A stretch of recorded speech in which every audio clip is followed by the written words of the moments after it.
La sangre broto a borbotones, espesa y caliente, manchando la mesa de madera y gotiendo sobre la tierra. Los hombres que estaban alrededor se quedaron inmóviles, con la respiración contenida, viendo como Harek Bjornsson, navegante Skardvik, sostenía su propia lengua en la mano antes de dejarla caer al suelo como un trozo de carne inútil. El filo de su cuchillo todavía coreaba rojo. No gritó, no pidió ayuda. Solo miró al cielo abierto del salón communal, con los ojos inyectados de furia y orgullo. Nadie entendió en ese instante por qué lo había hecho. Algunos pensaron que estaba loco, otros que lo poseía un demonio. Pero todos sabían lo mismo. Aquel acto no era cobardía, sino un desafío. Harek prefería arrancarse la voz antes que dejar que la traición saliera de su boca. El silencio duró más que el dolor. Y cuando uno de los ancianos dio un paso al frente, lo único que alcanzó a decir fue lo que todos pensaban. Los dioses lo escucharon. Días antes, la aldea de Skardvik hervía con rumores. El rey Halfdan había convocado a una expedición para invadir tierras al oeste. Necesitaba barcos, hombres y sobre todo lealtad. Pero entre los guerreros había voces dispuestas a traicionar el plan. Algunos, tentados por sobornos de reinos sajones, pensaban en revelar rutas y estrategias a cambio de oro y tierras. Harek lo supo en secreto. En un banquete, dos hombres borrachos dejaron escapar nombres y acuerdos. Él escuchó, caló y apretó los dientes. El peso de esa información lo quemaba por dentro. Porque en Skardvik, hablar de traición no era un simple crimen. Era condenar a toda la aldea. Si un enemigo se enteraba de las rutas de los barcos, de quienes morirían antes de tocar tierra, y los dioses sospechaban cobardía, todo el clan perdería su favor en las batallas futuras. El dilema de Harek era brutal. Guardar silencio significaba permitir que los traidores actuaran. Hablar y delatar significaba manchar su honor con palabras contra otros vikingos, un acto visto como debilidad, como romper la cadena de hermandad. Los días siguientes lo atormentaron. En las noches sonaba con la cara de Odin, con un solo ojo clavado en él, exigiendo decisión. Durante los entrenamientos, sentía la mirada de los demás como cuchillos en su nuca. Hasta los cuervos que rondaban el templo parecían seguirlo con insistencia. El conflicto creció cuando el propio rey lo llamó a consejo. Sabía que Harek había escuchado algo. Sus compañeros lo señalaban con la mirada, y el murmullo se extendía. El rey exigió verdad, pero Harek no respondió. Su lengua sabía la traición, pero soltar la sería romper el pacto de sangre que lo unía a sus hermanos. Pasó la noche caminando frente al mar. El oleaje chocaba contra las rocas, como un tambor sin pausa. Recordó las historias de sus antepasados. Guerreros que habían preferido lanzarse a los acantilados antes que rendirse. Capitanes que se ataron a los remos en medio de tormentas para no abandonar su tripulación. Pensó en qué significaba la lealtad para los dioses. Era obedecer al rey, o mantener la boca cerrada aunque eso condenara a todos. En esa línea delgada, encontró la única salida posible. Esa no tenía lengua, no podía traicionar a nadie. El día del banquete, Harek entró al salón con pasos firmes. Los guerreros bebían, reían, golpeaban los escudos con los cuernos.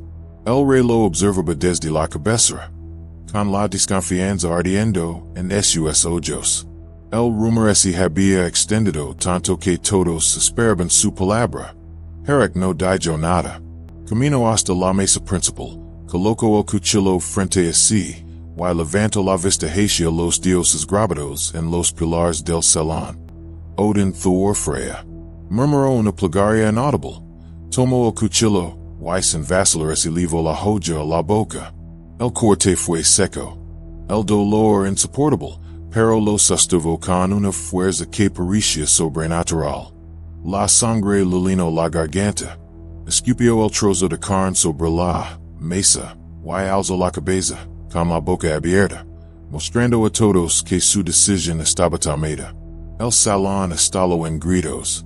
Unos aplaudirán, otros se golpearon el pecho, algunos retrocederán horrorizados. El rey se levantó de su asiento, incapaz de creer lo que veía. Pero en el fondo, todos comprendieron el mensaje. Harek se había convertido en un símbolo. Había elegido el silencio eterno antes que arriesgarse a traicionar a los dioses con su lengua. Desde esa noche, y no fue un hombre común. Se convirtió en algo más cercano a un mito. Los niños lo señalaban en la calle. Las mujeres lo miraban con mezcla de lástima y admiración. Los guerreros lo respetaban, aunque no todos lo amaban. Algunos lo veían como recordatorio incómodo de lo que ellos nunca harían. Harek aprendió a comunicarse con gestos y granidos. Su cuerpo hablaba más fuerte que cualquier palabra. En los entrenamientos, golpeaba con tanta rabia que los escudos se partían en dos. En el mar, remaba como esa cada brazada fuera un sacrificio a los dioses. Su silencio era un arma más afilada que cualquier lanza. Sin embargo, la sombra de la traición no desapareció. Los que habían hablado con los sillones seguían allí, ocultos entre los guerreros. Harek no podía denunciarlos, y ellos lo sabían. Ahora lo miraban con odio, como si su mutilación fuera una amenaza constante. El sacrificio que lo había convertido en héroe también lo había marcado como objetivo. La primera prueba llegó semanas después. Una patrulla descubrió a un espía sagin en el bosque. Tenía monedas de plata y un trozo de pergamino con rutas de búlgaras. Alguien en la aldea lo había ayudado. Todos sospechaban. Todos miraban de reojo, pero nadie hablaba. El rey volvió a mirar a Harek. El hombre sin lengua se mantuvo firme, con la mirada dura, sin mover un músculo. No podía dilatar, no podía romper su juramento. Pero sus ojos ardían como fuego encendido. Los traidores entendieron el mensaje. Mientras Harek estuviera vivo, su silencio los condenaba. No necesitaba hablar para acusar. Su sacrificio lo había hecho incorruptible, pero también insoportable para quienes tenían culpa. La tensión en Skardvik crecía. El héroe silencioso era un faro que iluminaba demasiada oscuridad. Y tarde o temprano, alguien intentaría apagarlo. El silencio de Harek se volvió un eco incómodo en Skardvik. No necesitaba hablar. Bastaba con su sola presencia para que los hombres se miraran entre sí con desconfianza. En los banquetes, nadie se atrevía a mencionar rutas o planes frente a él. En el campo de entrenamiento, los jóvenes evitaban sus ojos como si fueran brasas. Su sacrificio, que lo había elevado al rango de mito, también lo convertía en amenaza constante para los que llevaban culpa en el pecho. Los rumores crecían. Se decía que Harek había escuchado nombres antes de cortarse la lengua, que conocía los traidores pero había preferido sellar su boca para siempre. Otros juraban que Odin le había dado visions en sueños, que aunque no pudiera hablar, sabía con certeza quién había vendido la lealtad del clan a los sillones. Y esa mezcla de misterio y mito convirtió su mutilación en un arma más poderosa que cualquier espada. Los verdaderos conspiradores lo sabían. Mientras él respirara, cada mirada de sosleo era como una acusación. Una noche, mientras la aldea dormía, un grupo de hombres se reunió en secreto junto al establo de caballos. Había cuatro, todos veteranos de sacrificios, hombres curtidos con cicatrices en el rostro. El líder era Rolf, un guerrero con barba entecana y un ojo torcido. Fue uno de los que había hecho tratos con emisarios sillones. Si lo dejamos vivir, nuestra sangre será la próxima ofrenda, murmuró. Ese silencio lo grita todo. Los demás se ceñieron. uno propuso matarlo de inmediato, en la fragua o en la playa. Otro más astuto, sugirió que lo hicieron perecer un accidente durante los entrenamientos, una caída de espada mal medida. Rolf negó con la cabeza. Un hombre como él no muere en accidente. Si lo hacemos, el clan lo recordará como mártir. Debemos quebrarlo antes de matarlo. Quitar lo que le queda, su cuerpo. El plan quedó sellado. Mientras tanto, Harek continuaba con su vida de hierro. No hablaba, pero entrenaba con más furia que nunca. En el campo, golpeaba el escudo de sus compañeros hasta astalarlos. En el mar, remaba con tanta fuerza que sus manos sangraban sin detenerse. Los demás lo miraban con una mezcla de admiración y miedo. Algunos jóvenes incluso empezaron a matarlo.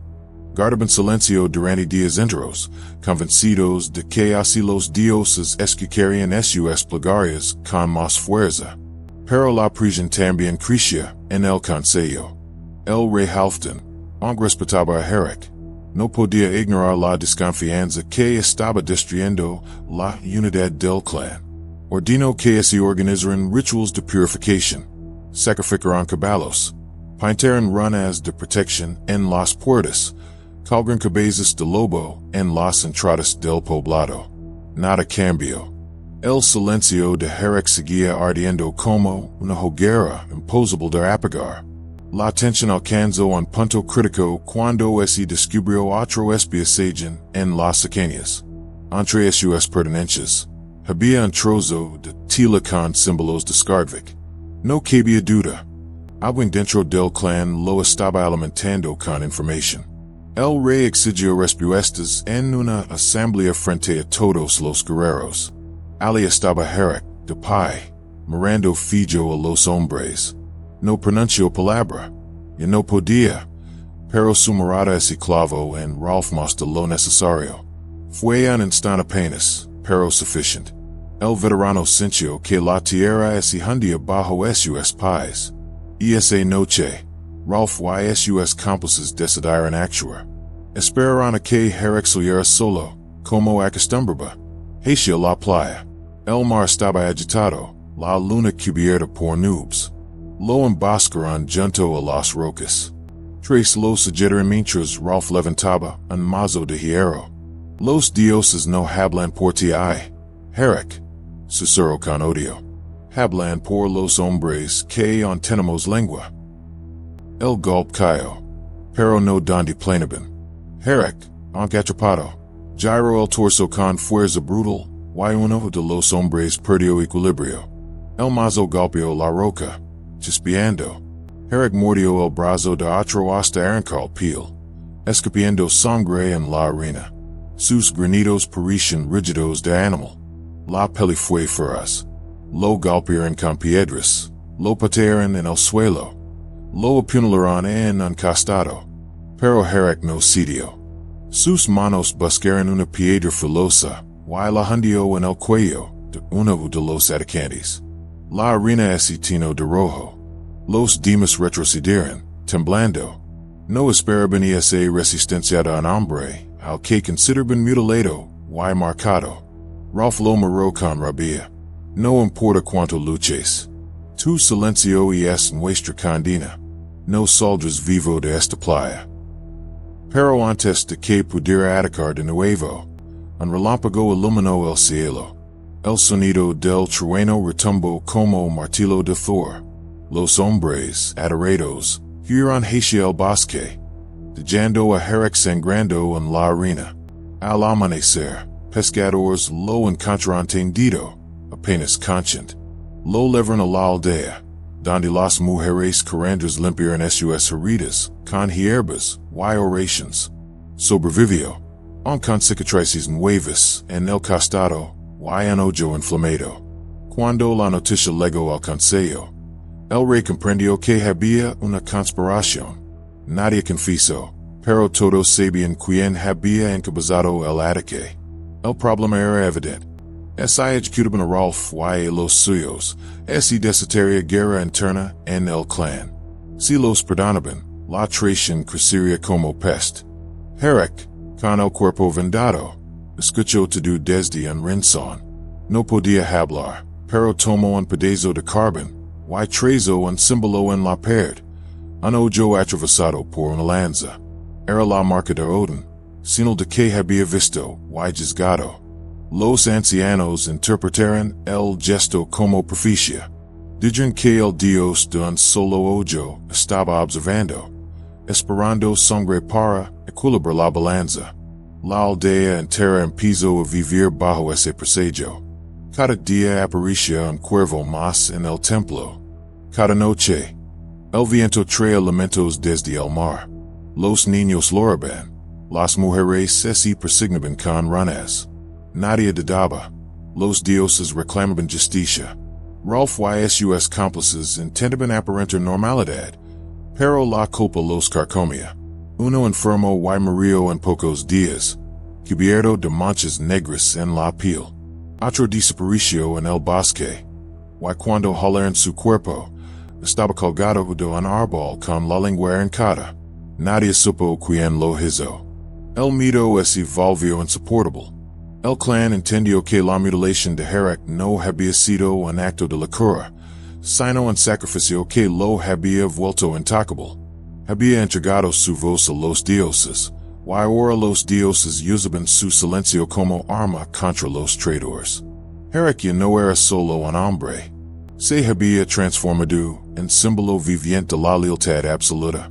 Pero ese símbolo aún tenía enemigos, y el precio de desafiar el destino apenas comenzaba a cobrarse. Y mientras el sol caía sobre Skardvik, todos sabían que el desenlace estaba cerca. La sangre aún no había terminado de correr. El invierno cayó sobre Skardvik como una mordida. El aire se llenó de escarcha, y el mar dejó de moverse, congelado en silencio. En la aldea, nadie se atrevía a pronunciar el nombre de Harek en voz alta. Como es tomaron déspota la furia de los dioses. Pero su figura seguía Ali, caminando por las calles con paso firme, cicatrices nuevas, y el mismo silencio implacable. Los que habían intentado matarlo ya no estaban. Uno colgado en el bosque, otro muerto de fibra negra, un tercero desaparecido sin rastro. Rolf el líder seguía vivo, pero cada vez más arrinconado. Vivía solo, con la mirada turva, y cargaba un miedo que lo devoraba por dentro. Nadie se acercaba a él. Era un cadáver en espera. El rey Halfdan sabía que la aldea no soportaría otra temporada de desconfianza. Convocó un consejo en el salón comunal, bajo la mirada de las talas de Odin y Thor. Quería ser la herida de una vez por todas. Y todos sabían que Harek estaría presente, aunque no pudiera pronunciar palabra. El banquete comenzó tenso, sin canciones ni risas. Los guerreros se miraban de reojo, con los puños cerrados. Harek estaba sentado en silencio, su mirada fija en las lamas del hogar central. Nadie se atrevía a hablar de traición, pero el aire lo gritaba. El rey alzó su cuerno de hidromel y declaró que los dioses exigían un sacrificio, un acto que limpia el honor de Skardvik. Dijo con voz grave, un acto que devuelve nuestra fuerza, que borra el veneno de la desconfianza. Los ancianos ascendieron. Todos esperaban lo mismo, sangre. Entonces Rolf se levantó. Su cuerpo temblaba, pero su voz salió firme. Si los dioses quieren justicia, que si entre nosotros, no entre inocentes. Si Harek dice que soy culpable, que lo demuestre, que no esconda su silencio detrás de los cuervos. El salón estalló en murmullos. Era un desafío abierto. Todos miraron a Harek. Harek se levantó despacio. Sus cicatrices brillaban bajo la luz de las antorchas. Tomó un pedazo de carbón y caminó hasta la pared del salón. Con trazo firme, dibujó un ojo atravesado por una lanza, el mismo símbolo que ya había marcado antes. Luego giró hacia Rolf y se golpeó el pecho con el puño cerrado, como diciendo, los dioses y te vieron. Rolf gritó, rabioso. No bastacan de bujos. Si quieres que me juzguen, entonces juzgame tú, ahora, frente a todos. El rey no lo detuvo. La asamblea tampoco. Todos entendieron que no se podía volver atrás. El duelo estaba sellado. La mañana siguiente, en la playa, se reunieron todos. El mar helado rugía bajo el cielo gris. Rolf se presentó con hacha de guerra, los dientes apretados. Harek, sin lengua y con un costado un herrido, tomó un escudo y una lanza. El silencio era absoluto. Solo los cuervos graznaban en lo alto de los acantilados. El combate comenzó con furia. Rolf ermió como toro, su hacha silbando en el aire. Harek lo recibió con el escudo, que se estiló al primer golpe. Respondió con la lanza, rápida como serpiente, cortando el brazo. La sangre manchó la arena. Rolf rugió, girando el hacha con la otra mano. El filo rozó la cara de Harek, abriendo una nueva cicatriz. El navegante no retrocedió. Sus granidos eran animals. Su silencio más fuerte que cualquier grito. Cada golpe parecía acompañado por la fuerza de los dioses. La lucha duró minutos eternos. El escudo de Harek se partió en dos. La lanza quedó clavada en el hombro de Rolf. Ambos sangraban. Ambos respiraban con furia. El duelo era más que personal. Era la voz de todo el clan. El desenlace legó en un instante brutal. Rolf levantó el hacha para el golpe final, pero Harek, con un rugido que salió desde lo más profundo de su pecho, lo embistió con el cuerpo entero. Lo derribó en la arena y, con sus propias manos, le hundió el rostro en el agua helada del mar. Los segundos parecieron siglos. Rolf pataleó forcillo, pero Harek no lo soltó. La espuma se tinó de rojo con la sangre que manaba de su boca. Cuando al fin quedó inmóvil, Harek lo levantó por el cabello y lo mostró a todos, como trofeo de justicia. El silencio fue roto por los cuervos. Graznaban tan fuerte que parecía un canto. El cuerpo de Rolf fue arrastrado por la marea, sin funeral, sin canciones. Nadie pronunció su nombre otra vez. Harek regresó a la aldea cubierto de sangre, pero no levantó la cabeza. No buscaba gloria. Solo había cumplido lo que los dioses pedían. El rey Halfdan se inclinó ante él. Los ancianos lo declaran hombre de Odin, marcado por la voluntad divina. Nadie más se atrevió a dudar de su lealtad, pero el sacrificio había cobrado su precio. Desde ese día, Harek ya no dormía. Pasaba las noches caminando por la costa, mirando el horizonte con los ojos vacíos. Sin lengua, sin voz, había entregado todo lo que lo hacía humano. Era un guerrero, sí, pero también un espectro que pertenecía más a los dioses que a los hombres. Con el paso de los años, su figura se convirtió en leyenda. Dicen que durante las batallas, lucaba en silencio, con una furia que contagiaba a todos.